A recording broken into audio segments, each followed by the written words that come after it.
Today we're going to be looking at something called Cerenkov radiation, and let's see how this works here. We're going to have an electron right here, and it's going to be moving through a medium of compressed hydrogen with an index of refraction n. We won't worry about the index of refraction. It depends on how pressurized the hydrogen is inside the Cerenkov detector. And so here's our electron, and it's flying through this compressed hydrogen. And it turns out that things can move faster than the speed of light if the light is traveling inside a certain medium. Things cannot move faster than the speed of light if that velocity is light inside a vacuum. But if light is inside compressed hydrogen, you can actually get things to move faster than that light. So if this is our electron moving this way, it will emit light in all directions, but one of the directions it will emit it is in this particular direction. And so what we find is if we have the velocity of the electron right here, then the distance that the electron goes will be the velocity of the electron here times how much time it takes for it to travel. And the velocity of light, of course, won't be c. It will be c divided by the index of refraction, which is greater than 1 for all materials. And so this will be the velocity of light will be smaller than the velocity c right here.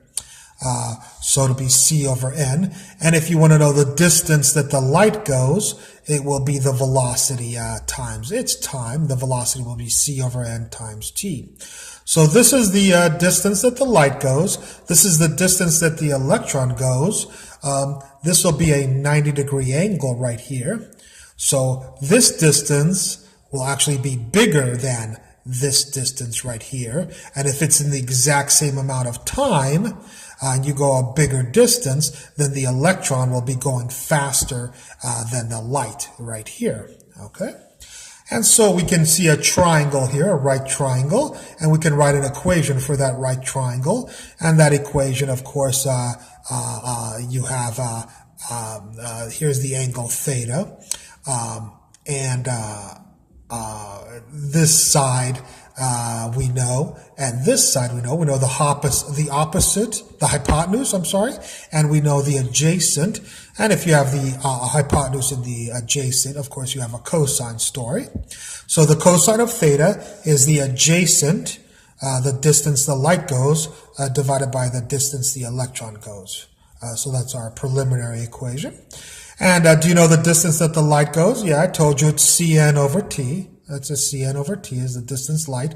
And do you know how the distance of the electron goes? Yeah, I told you it's the velocity of the electron times time. And if we do a little bit of algebra here, we'll get this.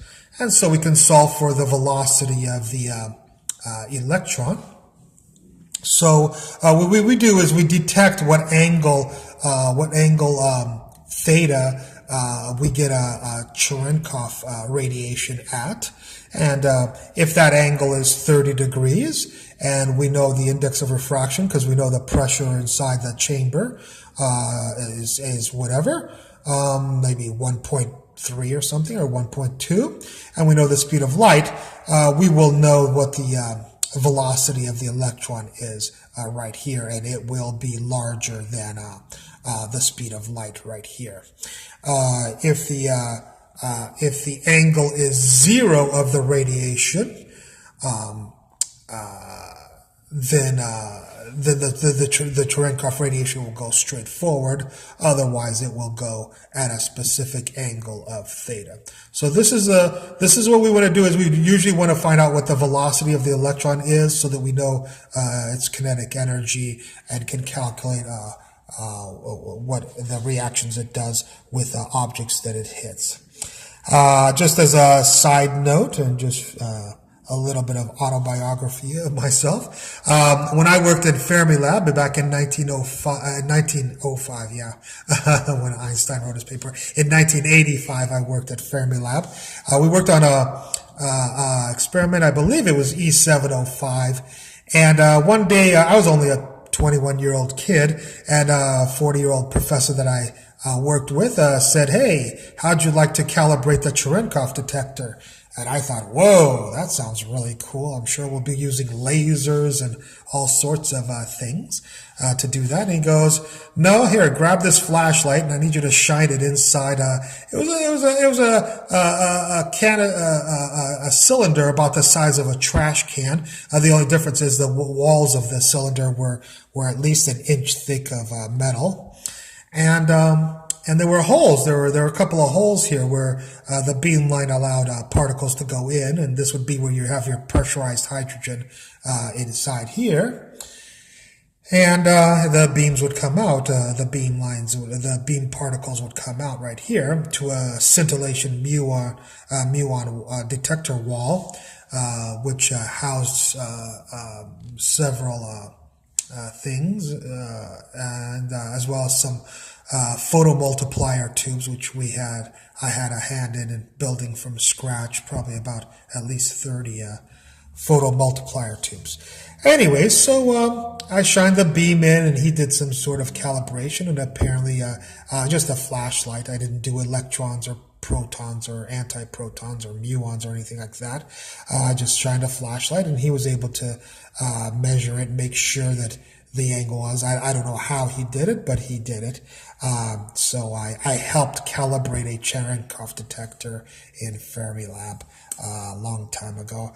I believe sometime later I heard that during one of the experiments, I don't think it was during ours, I hope, the Cherenkov detector actually blew up and chunks of metal were stuck a foot into the side of the wall. So, of course, during the experiments, no one's allowed near the beam line because just for the radiation, not because you're afraid things are going to be blowing up, but because you have compressed hydrogen inside a Cherenkov detector. If there's any frayed wires in there, there could be a problem with ignition and an explosion, and apparently there was one a long time ago in one of the experiments. And so just a little bit of trivia from Fermilab. I hope you enjoyed this lecture, and I look forward to any comments you have at the bottom. Thank you very much.